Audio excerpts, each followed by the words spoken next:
Today we're going to be focusing in on learning how to form and to grill a beef patty. And as you can see up here, I do have a couple of different balls of beef here that I've already weighed out, and just to kind of show you a visual reference between the sizes. But I also want to talk a little bit about ground beef and the fat content in ground beef.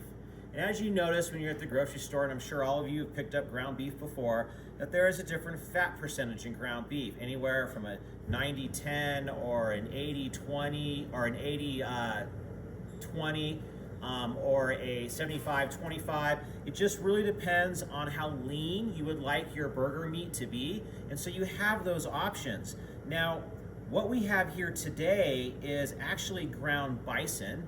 And as you can see in the ground bison, there's very, very little fat. I'm probably going to say maybe only 5% fat. So this is going to be a very, very lean bison burger. You guys are going to be making ground beef burgers, and it's going to be up to your instructor on what fat content that you will be using for your burger. But today we will be doing the bison burger, and the same techniques apply to doing a bison burger, to doing a ground beef burger. So let's kind of walk through and talk about those techniques. So now that I talked a little bit about the fat content in ground beef, and I know that we're doing a bison burger and my fat content is very, very minimal, I just want to talk to you now a little bit about using a scale. And remember, it's always nice to have some patty paper here, or you can take some parchment paper and cut it into little squares, and then you can zero out your scale. And you guys are going to be working with bulk ground beef.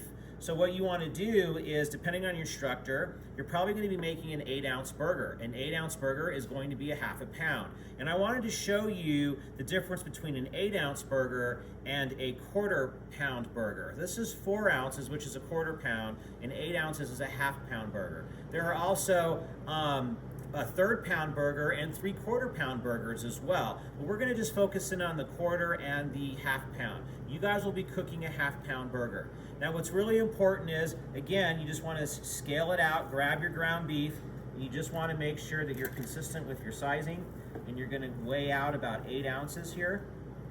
And let's get us down to 8 ounces. This is already pre-weighed. I'm just going to keep adding to what I need to get to that 8-ounce burger. So I'm right there at 8 ounces, so I'm going to grab this.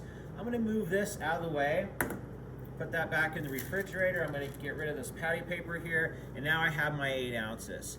So what I first want to do with a burger, and again when forming a burger, you want to just apply some pressure and use your palms. And you can cup your hands like this to kind of pull it together a little bit further. What's really, really important is you never ever want to compact it down. You don't want to squish it down so hard where you're compacting it to where you're making it super dense. We do not want to do that. We just want to lightly apply some pressure. We want to cup our hands, and then we want to be able to kind of pull that meat together in a nice little ball. Now, I'm not applying a lot of pressure, just a little bit, and as you can see as I'm forming it, it's really loose, but it's still coming together and forming really nice. We never want to compact down really, really tight. So once we get it at this stage, again, you're going to take it and you're going to start to smash it with your hands like so. And it's okay, you're never going to get a super perfect round 8-ounce burger unless you're using a form to do that with. But you know, this is going to give it a little bit of a rustic look. Now, it depends. You got to be really careful and pre-plan. As far as pushing this down and what size you want to make it is going to be determined by the size of your bun. So it's really important for you guys to look at the size of your bun before making and forming your patties, and understand that it's going to shrink down a little bit as well. So you just want to make sure that this patty is going to be the right circumference of the size of your bun. I am using a brioche bun. You will see the brioche bun a little bit later, but I'm just going to form this patty first.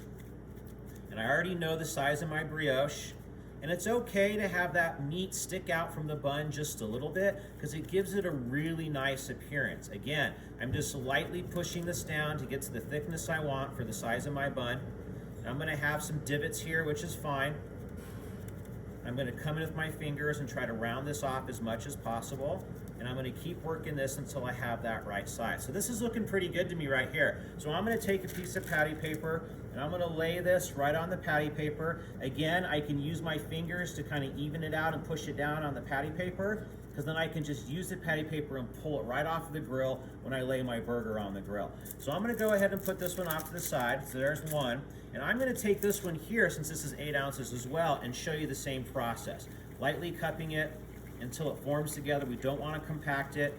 Once you have it kind of lightly formed together, I'm gonna press it down with my hands again quickly like this, making sure that I'm forming it to the size of the bun that you're gonna be using. And then I'm gonna put it on a piece of patty paper like so, and I'm gonna press it down to get it to that right size. And I can push in those sides a little bit and make sure that I'm nice and even on that hamburger, and I'm gonna put it off to the side. Now, I'm gonna move this out of the way, and I just wanted to show you that I have my 2 8-ounce, half-pound bison burgers here, which are very, very lean with very, very minimal fat.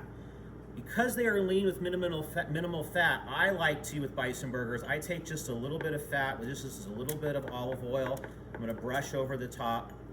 And you gotta remember, seasoning is key on a burger. Really important to season your burger really well. If you're working with ground beef, which you will be, it's probably gonna have a higher fat content. So you're not gonna need to brush this down with as much oil or any oil at all. So this is an option I'm doing because I'm working with bison. Now I'm gonna come in and season really, really well. I have some nice kosher salt, and I'm gonna really put a decent amount, because my burgers are really thick, so I want that seasoning to come through. So I got my kosher salt, and then I'm gonna take a little bit of fresh cracked black pepper, and I'm going to throw that on my burger as well, and make sure it's seasoned nice and properly. And now we're gonna head over to the grill to grill. So now we're ready to grill our ground beef burgers. And again, we talk about a grill, and you guys are very familiar with using the grill now. Want to make sure you scrape it down to get the excess charcoal off of the top, which I've already done. It's nice and hot on one side, a little bit lower heat on the other side. Again, I'm going to grab some excess oil, and I'm going to season the grill really well to help prevent the product from sticking, and to also help get some nice char marks on our product. So once I season the grill down, I'm just going to give it another 45 seconds or so, 30 to 45 seconds. Let that oil get really, really hot on those grates, and then we're going to go ahead and drop our burgers. Now we're going to start on the hot side. So now that it's nice and hot, you can see here with my burgers, they're seasoned really, really well. I do have a pretty good thickness to them, so you got to remember that it's going to take a little bit longer to cook depending on how thick your burger is. But I do have them on the patty papers, and it's a real simple process. I'm just gonna pick this up underneath like so. I'm gonna hold my burger, and I'm gonna throw it right down that hot side. I'm gonna pull that patty paper right off. And I'm gonna repeat that process with the second burger as well. I'm gonna take this burger, throw it right down, and pull that patty paper right off. Remove this off to the side. Now I wanna make sure that we let this sit just a little bit before messing with it. I really want that meat to start caramelizing and creating those really nice grill marks. And you remember I seasoned it actually really, really well on one side with salt and pepper. But I do know with a thick burger that seasoning is important. And I may lose some of that seasoning because it's on the top side. So I'm just gonna come in, not too much. I just wanna lightly sprinkle now this side of the burger. Just lightly sprinkle that to kind of offset the heavy side that we seasoned on the top side of the burger. So now I'm going to let this sit for just a second on high heat. We want to get some nice caramelization. You know, presentation-wise, if you're looking to do an open-faced burger and you want to have some nice grill marks on there, you really got to take into consideration about how you're positioning that product on the grill so you get those nice grill marks. If you're going to put cheese on top of it and cover those grill marks, at that point it's really not too big of an issue. So it's just a matter of cooking the products at the right temperature. So now that they've been down, I'm just going to kind of lift and see a little bit how they're looking. They're getting there. I'm going to leave them down for just another second here. Just want to make sure I get some nice charring. And I'll grab that same patty paper, and what I can do now is I can kind of lift this up here, and I'll flip it onto that patty paper, and you can see here the nice grill marks that I have, some nice caramelization on the meat. But I am going to put it back down on the grill and kind of rotate it just a little bit to get some more grill marks going the opposite direction. And I'm going to let it cook on that high heat for just a few minutes.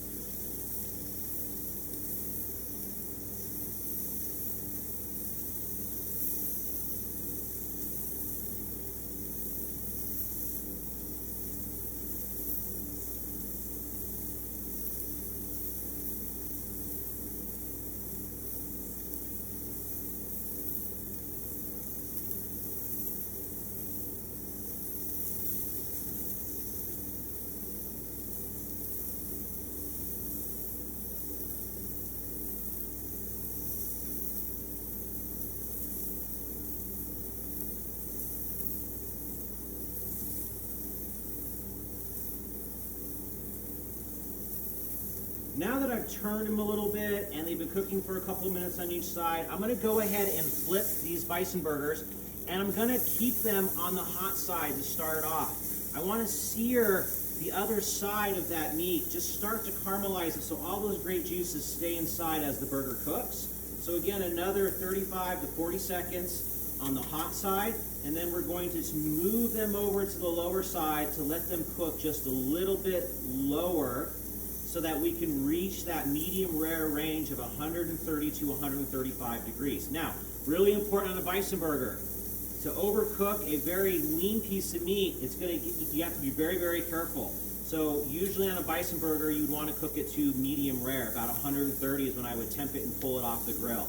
If you're doing ground beef, you can cook it to medium rare. Since there's a lot of fat, depending on the fat content in your ground beef, you can actually cook it a little bit more on the medium side to medium well side and still have it a lot of nice fat flavor in with your beef. So we're going to be careful with our bison burgers.